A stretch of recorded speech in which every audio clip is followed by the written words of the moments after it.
Cerita novel dokter yang tak tertandingi. Perkenalan. Tidak peduli seberapa kuat Anda, tidak peduli seberapa kaya Anda, jangan sombong di depan saya. Saya Yekyu. Saya bisa menyelamatkan hidup Anda, dan saya juga bisa membunuh Anda. Bab 1. Yekyu membuka pintu dan mendengar suara pria dan wanita datang dari kamar mandi. Ini membunuhku akhir-akhir ini. Aku masih mandi. Aku melihat kamu sedang terburu-buru. Ledakan. Yekyuru disambar 5 petir. Wajahnya menjadi pucat. Karena kalimat terakhir diucapkan oleh Zhang Lili. Zhang Lili adalah pacar Yekyu.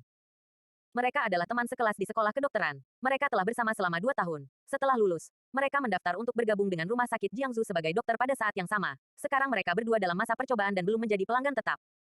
Yekyu tidak pernah menyangka bahwa Zhang Lili akan mengkhianatinya. Mendengar napas terengah-engah datang dari kamar mandi, Yekyu menjadi sangat marah, mengepalkan tinjunya dan berjalan menuju kamar mandi. Dia ingin melihat siapa pria di dalamnya.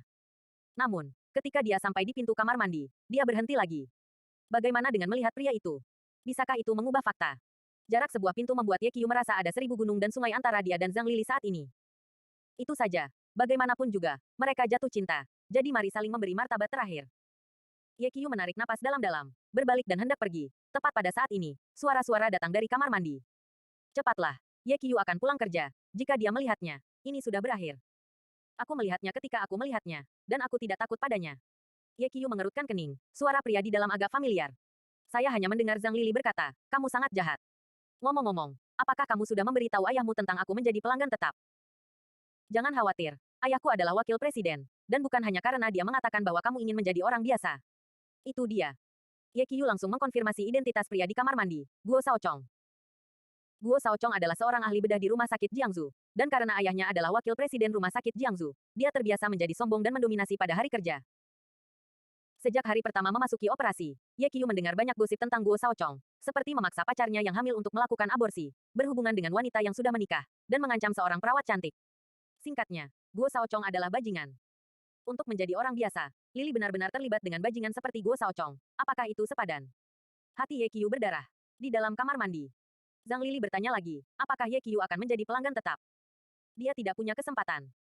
Guo Shaochong berkata, saya bertanya kepada ayah saya, di antara kumpulan dokter percobaan Anda, hanya ada satu kuota untuk menjadi dokter penuh waktu, dan sisanya harus menunggu sampai tahun depan.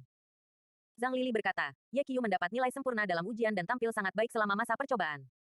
Yang paling penting adalah Direktur Bai masih sangat memikirkannya. Direktur Bai peduli dengan penggunaannya, dan keputusan akhir tidak ada di tangan ayahku. Guo Shaochong berkata, tapi aku mendengar dari ayahku bahwa Direktur Bai mendekatinya dan ingin memberi Yekyu kuota reguler. Aku akan melakukannya itu. Aku tidak mengerti, mengapa Direktur Bai sangat baik pada Yekyu. Mungkinkah mereka berselingkuh? Omong kosong apa yang kamu bicarakan? Sutradara Bai sangat cantik. Bagaimana dia bisa jatuh cinta pada Yekyu? Itu benar. Direktur Bai memiliki wajah dingin setiap hari, dan dia sepertinya menolak berada ribuan mil jauhnya. Terlihat bahwa dia memiliki kepribadian yang dingin. Terus kamu nanya sama bapak kamu, jatahnya kali ini siapa? Apakah kamu perlu bertanya? Tentu saja untukmu. Sayang sekali Yekyu tidak hanya gagal menjadi orang biasa, tetapi juga dikhianati. Sungguh menyedihkan. Kenapa? Apakah kamu bersimpati padanya? Zhang Lili bertanya. Aku bersimpati padamu. Guo Shaochong berkata sambil tersenyum. Bocah itu benar-benar bodoh. Dia berbicara denganmu selama 2 tahun, tetapi dia tidak tidur denganmu. Mereka yang tidak tahu mengira dia sedang berlatih kungfu bocah. Oke, katakan saja beberapa kata lebih sedikit. Aku bilang kamu merasa kasihan padanya. Ya, lagi pula, kamu sudah berbicara selama 2 tahun. Apa yang kamu bicarakan? Bajingan, mengapa aku merasa kasihan padanya? Kata Zhang Lili dengan jijik. Ketika Yekyu di luar pintu mendengar kata-kata ini, dia kehabisan napas, wajahnya memerah, dan matanya hampir terbakar. Bajingan. Meski kedua kata ini jelek, tapi benar, dia memang bajingan. Justru karena dia adalah spesies liar maka ibunya dikeluarkan dari keluarga. Masalah ini adalah rahasia tersulit Yekyu untuk diungkapkan. Dia hanya memberitahu Zhang Lili. Yekyu adalah spesies liar. Ada apa? Katakan padaku dengan cepat, tanya Guo Shaochong. Zhang Lili berkata, sampai hari ini, Yekyu tidak tahu siapa ayah kandungnya. Tidak mungkin, kamu bahkan tidak tahu siapa ayahmu. Dia berbohong padamu, kan? Dia benar-benar tidak tahu. Lalu dari siapa ibunya melahirkannya? Guo Shaochong berkata, bahkan jika dia bersama seekor anjing, dia harus tahu nama anjing itu. Yekyu memiliki pembuluh darah yang menonjol di dahinya, dan ibunya adalah kebalikannya, dan dia tidak akan pernah membiarkan siapapun mempermalukannya. Jadi dalam kemarahan, dia menendang pintu hingga terbuka. Ledakan. Pintu kamar mandi tiba-tiba ditendang terbuka, dan tiba-tiba ada lompatan ke dalam. Ah! Zhang Lili berteriak keras, dan dengan cepat menarik handuk mandi untuk membungkus tubuhnya. Guo Shaochong juga terkejut, dan buru-buru berdiri dari bak mandi, ketika dia melihat bahwa Yekyu yang muncul di pintu. Kegugupan aslinya tersapu, dan dia tertawa, Lili, apakah kamu melihat siapa yang ada di sini? Zhang Lili melihat ke pintu dan tertegun. Ye Qiu, kapan kamu kembali? Aku sudah kembali sebentar. Maaf mengganggu urusanmu yang baik. Wajah Ye Qiu suram, dan dia mencoba yang terbaik untuk mengendalikan amarahnya. Zhang Lili menjelaskan, Ye Qiu, semuanya tidak seperti yang kamu pikirkan. Aku melihatnya dengan mataku sendiri. Apakah kamu masih ingin memberitahuku bahwa semua yang aku lihat itu palsu? Zhang Lili, aku benar-benar tidak menyangka kamu akan menjadi orang seperti ini. Pertanyaan Ye Qiu membuat Zhang Lili marah. Zhang Lili tidak repot-repot menjelaskan, dan berkata dengan acuh tak acuh, awalnya aku benar-benar buta. Kalau tidak bagaimana aku bisa jatuh cinta padamu, seorang pengecut.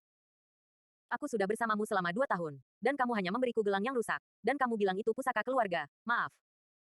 Zhang Lili mengambil gelang giok putih dari tangannya, melemparkannya ke tangan Ye Qiu, dan berkata, mulai sekarang, saya akan mengambil jalan Yangguan saya, dan Anda akan mengambil jembatan papan tunggal Anda. Anda dan saya tidak ada hubungannya. Satu sama lain. Ye Qiu menatap kosong pada Zhang Lili, hatinya terasa dingin. Bagaimana wanita yang kucintai menjadi seperti ini? Guo Shaochong meraih pinggang Zhang Lili, tersenyum dan berkata kepada Ye Qiu, Nak, apakah kamu ingin menonton siaran langsung? Aku bisa memainkannya dengan Lili untukmu. Lihatlah nenekmu. Ye Qiu meninju wajah Guo Shaochong. Ledakan. Hidung Guo Shaochong berdarah. Sial, jika kamu memukulku, aku akan membunuhmu. Tinju Guo Shaochong jatuh ke tubuh Ye Qiu seperti tetesan air hujan. Guo Shaochong tingginya 1,9 meter, kepala lebih tinggi dari Ye Qiu. Dia juga suka berolahraga dan memiliki sosok yang kuat. Ye Qiu sama sekali bukan lawannya. Segera, Ye Qiu terlempar ke tanah. Bajingan berani mengalahkanku. Itu benar-benar melelahkan. Setelah dipukul sebentar, Guo Shaochong menjadi lelah dan menginjak kedua jari Ye Qiu. Ah! Ye Qiu berteriak kesakitan dan pingsan. Kamu tidak berani melawanku. Sungguh sia-sia. Guo Shaochong meludahi Ye Qiu, tetapi dia tidak menyadarinya. Pada saat ini, seutas darah mengalir dari jari Ye Qiu dan meresap ke dalam gelang giok putih.